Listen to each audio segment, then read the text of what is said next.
उस्वायाको Tierra del फुन्डो पार्कभित्रबाट end of the world मान्ने यो ट्रेन स्टिम इन्जिनबाट चल्छ। यो उस्वायाको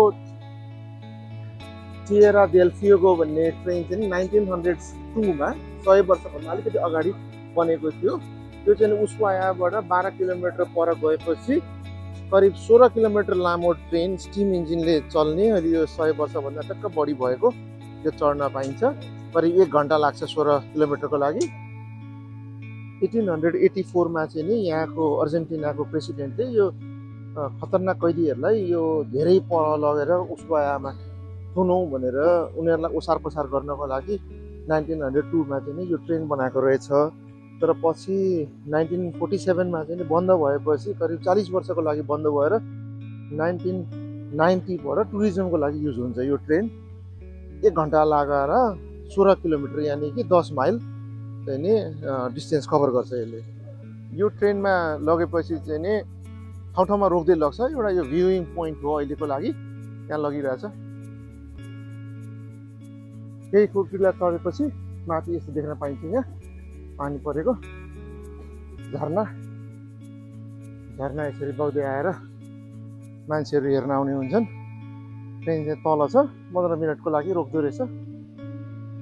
यसरी यो खुड्की लाउँदै तलसम्म पुगिन्छ। यहाँ चाहिँ नि पहिला कैदीहरू लग्थ्यो भन्ने कुरा बुझाउनको लागि यसरी कैदीको ड्रेस लगाएर मान्छेहरू बसिरहेको हुन्छ र उनीहरूसँग फोटो खिच्न पाइन्छ।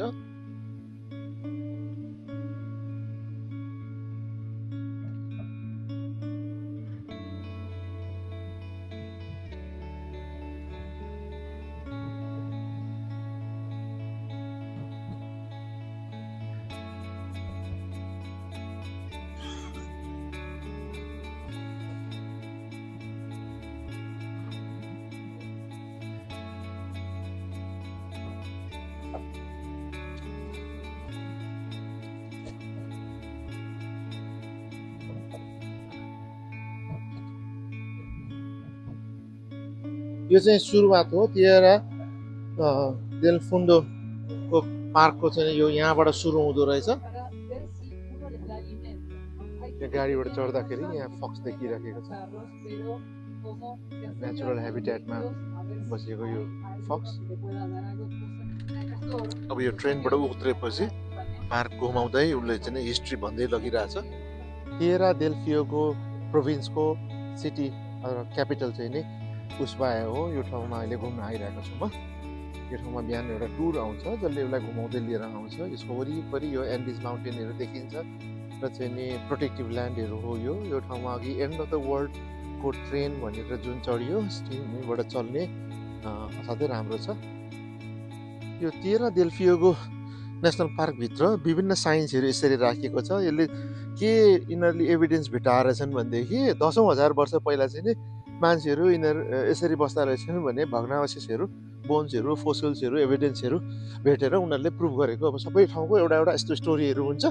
त्यो ठाउँ भने यो ठाउँको पनि र यसरी लुप बनाइएको छ। यो लुप चाहिँ यसरी घुमेर गएर सरर घुमेर गोलो बनेर आउँछ। यहाँ घुम्नको लागि म पनि त्यही गर्दैछु अहिले। तर राम्रो छ यो नेसनल पार्कमा। यो नेसनल पार्कमा परसम्म पनि राम्रो हिमाली पहाडदेखि लिएर पानी पहाडहरू सन्दर्भमै देखिएको र ऐतिहासिक स्टोरी हिस्ट्रीहरूलाई पनि राम्ररी एजुकेट गर्नको लागि सजाएर राखिएको रहेछ। ठाउँ ठाउँमा यसरी इङ्ग्लिसमा पनि लेखिएको छ। फ्यामिलीहरू यसरी बस्थे, यसरी चाहिँ नि हन्टिङ गर्थे, आफूलाई चाहिने कुराहरू बनाउँथे यो ठाउँमा भनेर लेखिएको छ। र हिँड्नको लागि वरिपरि यस्तो काठको हिँड्ने भर्याङ जस्तो बनाइदिएको छ। अहिले दिउँसोको 12 बज्दाखेरि बल्ल घाम उदाउन थाले जस्तो देखिन्छ यो ठाउँमा। 10 बज्दाखेरिसम्म त राति नै जस्तो देखिन्थ्यो। तर घुम्नको लागि राम्रो व्यवस्था गरेर यति पिक्चर पर्फेक्ट सिन।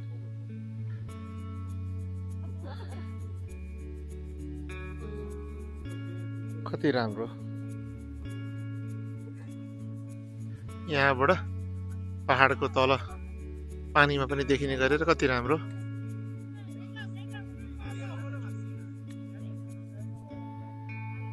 लागो रोका भनिन्छ यो ठुलो लेकलाई। लागो रोसा भन्छ अदर साइड अफ यो माउन्टेनमा चिलेमा पर्छ त्यो चाहिँ नि यो चाहिँ आधा चाहिँ अर्जेन्टिनामा पर्छ ठुलो लेक यही पार्कभित्र नेसनल फरेस्टभित्र मान्छेहरू धेरै हेर्न आउँछन्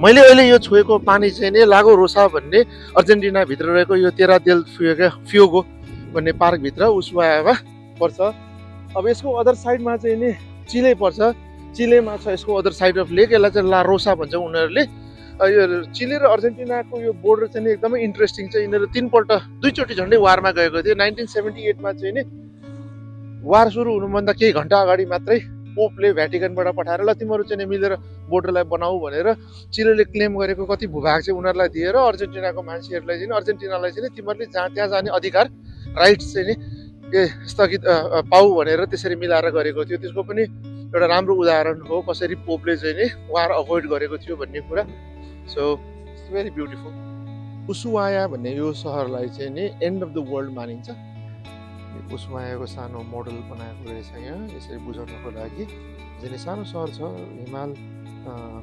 हिमाली भाग पहाडी हिमाली भागले घेरेको अनि हिजो म यहाँबाट गएको थिएँ यो सी लायन र चाहिँ यो लाइट हाउसहरू हेर्नको लागि यहाँनिर चाहिँ यो बिगल क्यानाल भन्छ हेर्नलाई चाहिँ नि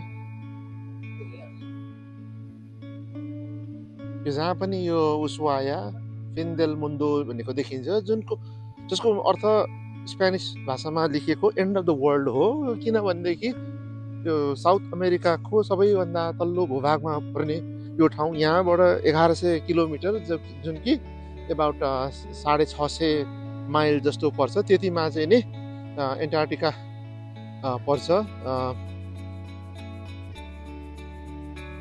राम्रो भूभागले घेरिएको छ यो उसुवाया धेरै मान्छेहरू घुम्न आउँछन्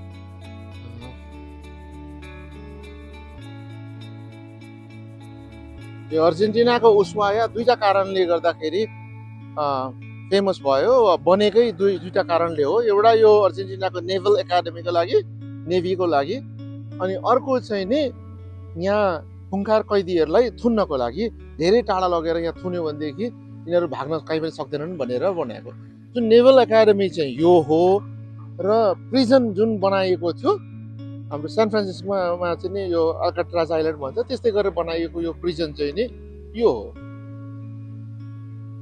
1884 मा बनाइएको यो प्रिजनमा 1902 देखि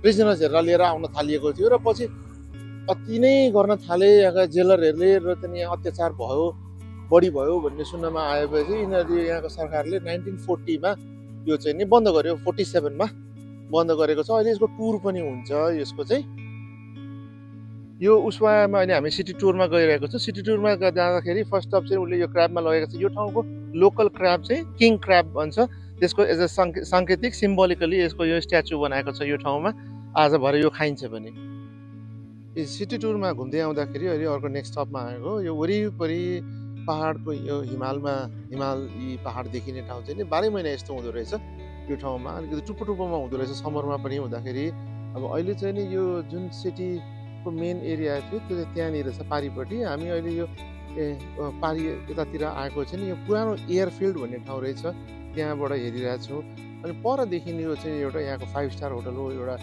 टुरिस्टिक गन्तव्य यो जुन देखिएको छ त्यो ठाउँ चाहिँ त्यहाँ अब धनाडीहरू जाने अब गएर रमाइलो गर्ने ठाउँहरू पर्छ अनि यो चाहिँ नि यहाँको यो उसुवायाको पुरानो एयरफिल्ड हो अहिले चाहिँ नयाँ ठाउँमा बनाएको छ तर यो 70 सम्म चाहिँ नि यो रङ डिरेक्सनमा बनाएर चाहिँ नि टेक अफ गर्न गाह्रो भयो भनेर उनीहरूले नयाँ बनाएको रहेछ अब अहिले नयाँ बनाएको पनि यो पहाडको छेउछेउबाट हुँदै आएर चाहिँ नि ल्यान्ड गर्ने बेलामा निकै टर्बुलेन्ट हुन्छ यो ठाउँमा टर्बुलेन्स निकै हुन्छ अब अलिकति राति पर्दै गएपछि यो पुरै एरिया सधैँ राम्रो देखिन्छ फेरि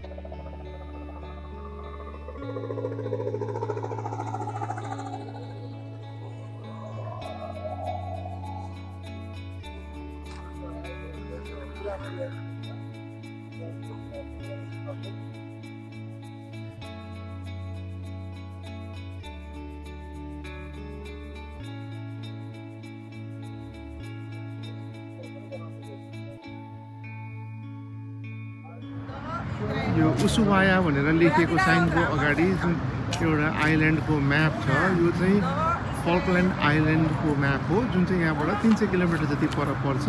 यसलाई चाहिँ नि माल्भिनाज आइल्यान्ड भनेको चाहिँ ब्रिटिसहरूले फल्कल्यान्ड आइल्यान्डलाई भन्छ, तर अर्जेन्टिनाहरूले चाहिँ नि माल्भिनाज भन्छ, जसको बारेमा चाहिँ 1982 मा अर्जेन्टिनाको डिक्टेटरसिप गभर्मेन्ट भएको बेलामा ब्रिटिसहरूसँग वार भएको थियो र त्यो वारमा अर्जेन्टिनाले हार्यो र चाहिँ फल्कल्यान्ड आइल्यान्ड चाहिँ ब्रिटिस गभर्मेन्टकै कन्ट्रोलमा परेको छ। र यो कुरा चाहिँ यहाँको अर्जेन्टिनियनहरूलाई एकदमै इमोसनल र सेन्टिमेन्टल भ्याल्युबाट हेर्छन्। उनीहरूले त्यो वारमा ब्रिटिस गभर्मेन्टले गोर्खालीहरूलाई गोर्खा रेजिमेन्टहरूलाई गोर्खालीहरूलाई चाहिँ लडाइँमा राखेको थियो र धेरैजनाले वीरगति प्राप्त गर्नुभएको थियो। त्यो नेपालीहरूले पनि सम्झिने वार हो। र यो पछाडि देखिएको जुन सेतो टलिएको माउन्टेनहरू छ त्यो उसवायाबाट यो चाहिँ चिले साइडमा पर्दो रहेछ। बिगेल च्यानलको भनेको ठुलो त्यो नदी जस्तो देखिन्छ, एटलान्टिक र पेसिफिकलाई जोड्ने, त्यो 180 किलोमिटर लामो छ। त्यसको पछाडिपट्टि त्यो चाहिँ चिलेको साइडमा पर्छ, म उभिएको साइड चाहिँ नै अर्जेन्टिना साइडमा पर्छ। यो फल्कल्यान्ड वारको बारेमा बनाइएको यो मेमोरियल हो। यो उसवाया सिटीमा माल्भिनाज आइल्यान्ड भनेर जुन चिनिन्छ यसलाई चाहिँ यसरी मेमोरियल बनाइएको छ र इटर्नल फ्लेम र फलन हिरोजहरूको फोटोजहरू यसरी वालमा राखिएको छ। यसरी नै यो कोरियन वार भेटरेनहरूको पनि वासिङटन डिसीमा त्यसरी नै गरिएको छ। त्यस्तै छ यहाँ।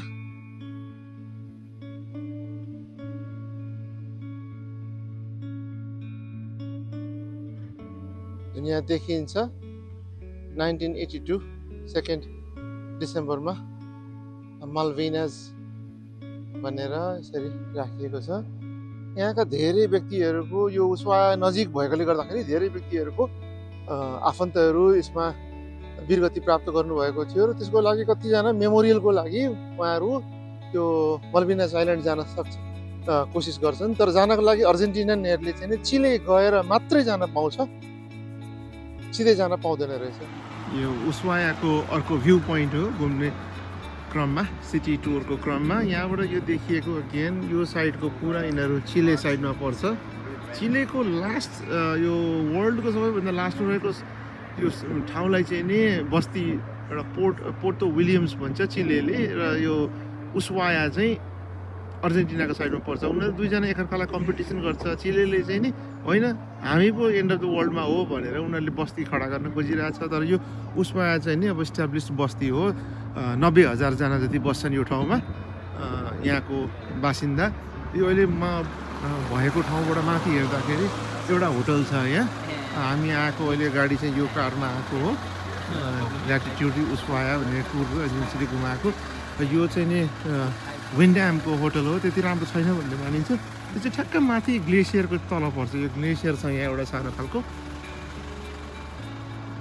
पहाडको छेउमा।